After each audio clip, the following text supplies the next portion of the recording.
Hey guys, today, welcome back. I want to share with you how to set you up to be successful at your next performance review or annual review. Depending where you work, it could be once yearly or could be annually. It just depends on organizations. Regardless, I think these tips will help you greatly in terms of preparing to talk with your one-upper supervisor or director. So first thing first, make sure you fill out your performance evaluations with as much details as possible. Don't leave it up to chance or leave it up to your supervisor to know all the accomplishments you have done in the past year. Because depending on how big the team is, if you're a team of 3, maybe your manager will know everything that you do.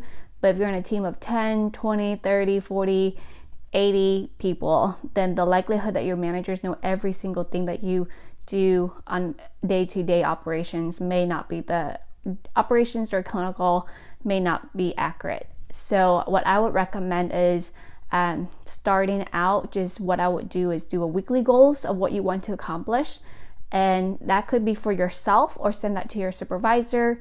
And of course, when I get to annual eval, you can take a look at these weekly goals that you have set out and refresh your memory, because since we sleep, things we forget.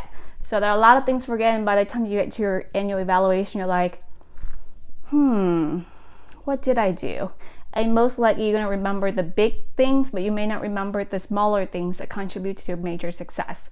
So I would highly recommend to do weekly goals or at least monthly goals to help you keep track of the projects.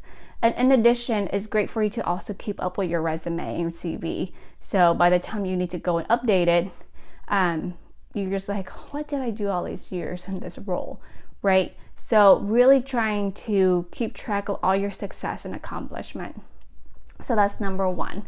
Number 2, when you fill out the evaluations, obviously you don't want to write a 10-page article on each of the questions, but you want to highlight the biggest critical accomplishments based on the goals that your supervisor has given to you the year before or even throughout the year, and make sure you highlight on those from a finance, quality, people standpoint, service, innovation.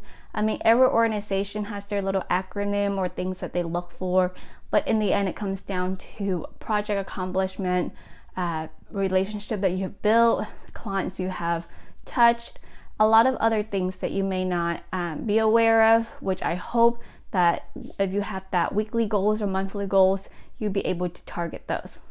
So that's the first thing, filling out your annual evaluation with as much details and accomplishment as possible. And then when you're having that conversation with your boss or your supervisor, really have the information ready on again, explain why you gave yourself a 5 for superior or 4 for outstanding or whatever the criteria it is that they have for you.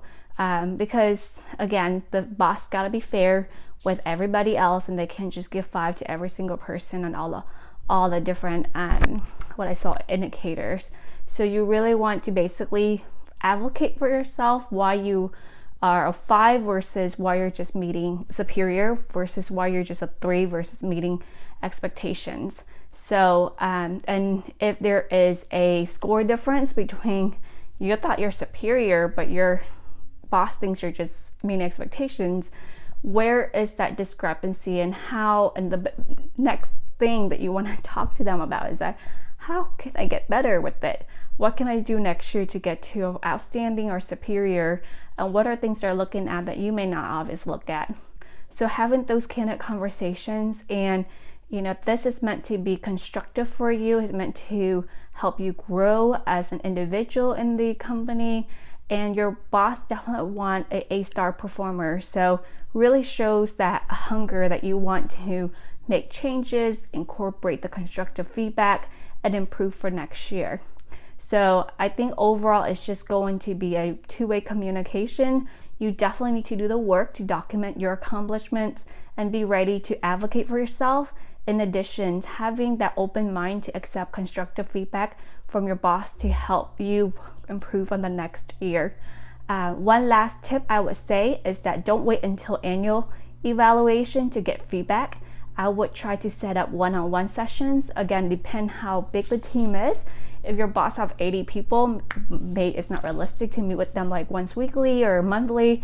But if it's a smaller team, maybe once weekly or monthly meetup would be great. So just take a look at his or her schedule, and see what your boss ability to meet with you and giving you those feedback and going over priorities, because priorities changes with things that comes up, big client, big projects, big initiatives. So it's always crucial to keep in touch and not wait a year later to see how you're doing.